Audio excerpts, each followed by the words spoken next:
Hi friends, welcome to our channel. இன்றைக்கி நம்ம இந்த வீடியோவில் குழந்தைங்களுக்கு ரொம்ப பிடிச்ச மாதிரி லஞ்ச் அண்ட் ஸ்நாக்ஸ் ரெசிபி என்ன அப்படிங்கிறத பார்க்கலாம். ரொம்ப சீக்கிரமாகவே அவங்களுக்கு பிடிச்ச மாதிரி நம்ம செஞ்சு கொடுக்கலாம். ஃபஸ்ட்டு லெமன் ரைஸ், அப்புறம் கேரட் பொரியல், ஸ்நாக்ஸ்க்கு வந்து சாண்ட்விச், அப்புறம் ஒரு குட்டி பிரேக் ஈவினிங்க்கு கொஞ்சமாக சிப்ஸும் நட்ஸ் டேட்ஸ் அதெல்லாம் வச்சுருக்கிறேன். ரொம்ப ஈஸியாகவே நம்ம பண்ணிடலாம். எப்படி செய்யலாம் அப்படிங்கிறத பார்க்கலாம். ஸோ லெமன் ரைஸ்க்கு வந்து சாதம் நல்லா உதிரியாக வேணும். அதனால் நிறைய தண்ணி வச்சு சாதம் ஒரு பக்கம் வேக வச்சிடலாம். லெமன் ரைஸ்க்கு ஒரு ஹாஃப் லெமன் வந்து நான் புழிஞ்சு வச்சுருக்கேன். நல்லா பெரிய லெமனாக இருக்கிறதுனால ஹாஃப் எடுத்துருக்கிறேன். ஆயில் நல்லா ஹீட் ஆனதும் கடுகு சேர்த்துக்கிடலாம்.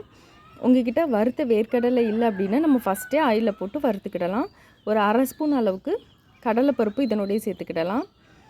அப்புறம் வேர்க்கடலை வறுக்காத வேர்க்கடலைனால நான் இப்போவே சேர்த்துருக்கிறேன். அது ஒரு ஸ்பூன் அளவுக்கு நம்ம சேர்த்துக்கிடலாம். வறுத்த வேர்க்கடலைனா நம்ம லாஸ்ட்டு கூட சேர்த்துக்கிடலாம். லைட்டாக இது வறுபடட்டும். லோ ஃப்ளேமில் வச்சுக்கோங்க. ஸோ காரத்துக்கு வத்தல் மட்டும்தான், அதனால் வத்தல் கிள்ளி சேர்த்துக்கலாம். இது கூட கொஞ்சமாக கருவேப்பில் சேர்த்துக்கலாம். மசாலான்னு இதுக்கு எதுவுமே தேவையில்லை. மஞ்சத்தூள் பெருங்காயத்தூள் மட்டும்தான் தேவை.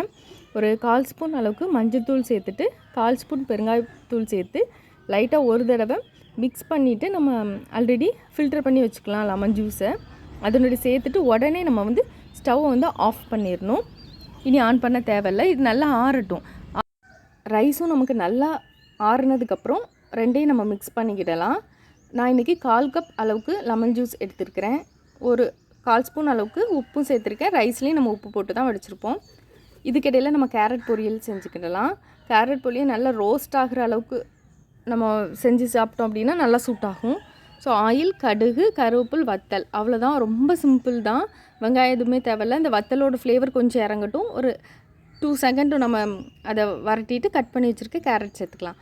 மூடி வச்சு தண்ணி ஊற்றி எதுவுமே வேக வைக்க வேண்டாம். அப்படின்னா அந்த ஸ்வீட்னஸ் இருக்கும், கொஞ்சம் ரோஸ்ட் ஆகணும். அதனால் இப்படி ஓப்பன்லேயே வச்சு அப்பப்போ மிக்ஸ் பண்ணிக்கிட்டே இருக்க வேண்டியதான். ஒரு அரை ஸ்பூன் அளவுக்கு மட்டும் சால்ட்டு சேர்த்துக்கிடலாம். இனி மிக்ஸ் பண்ணிக்கிட்டே இருந்தோம்னா நமக்கு வந்து நல்ல கலர் கொடுத்து ரோஸ்ட் ஆகி சூப்பராக வந்துருக்கும். அது நம்ம லெமன் ரைஸோடு சேர்த்து சாப்பிடும்போது ரொம்பவே நல்லாயிருக்கும். ஸ்நாக்ஸ்க்கு வந்து சாண்ட்விச் செஞ்சிடலாம். இப்போ நம்ம கடையிலலாம் வாங்குகிற அதே டேஸ்ட் வரணும் அப்படின்னா பட்டரில் செஞ்சால் தான் டேஸ்ட் அப்படியே வரும். நெய் கூட நம்ம எடுத்துக்கிடலாம். ஃபஸ்ட்டு கொஞ்சம் அப்ளை பண்ணிவிட்டு ப்ரெட்டை வந்து 2 பக்கமுமே நல்லா நம்ம டோஸ்ட் பண்ணிக்கலாம். கொஞ்சம் நல்லா கலர் வர அளவுக்கு நம்ம பண்ணிக்கலாம்.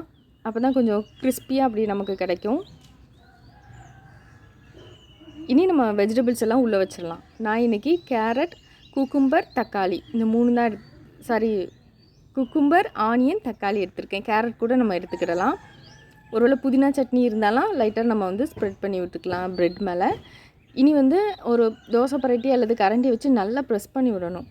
அப்போ தான் நமக்கு அழுத்தும்போது 2 பக்கமும் அழுத்தும்போது நல்லா வந்து நமக்கு அந்த கிறிஸ்பியாக இருக்கிறது நல்லாவே தெரியும். மேலே வந்து கிறிஸ்பியாக வரும். இனி கட் பண்ணி நம்ம பேக் பண்ணிட வேண்டியதான். ரொம்ப ஈஸியாக ஹெல்த்தியான ஸ்நாக்ஸ் வந்து நமக்கு ரெடி ஆகிட்டு.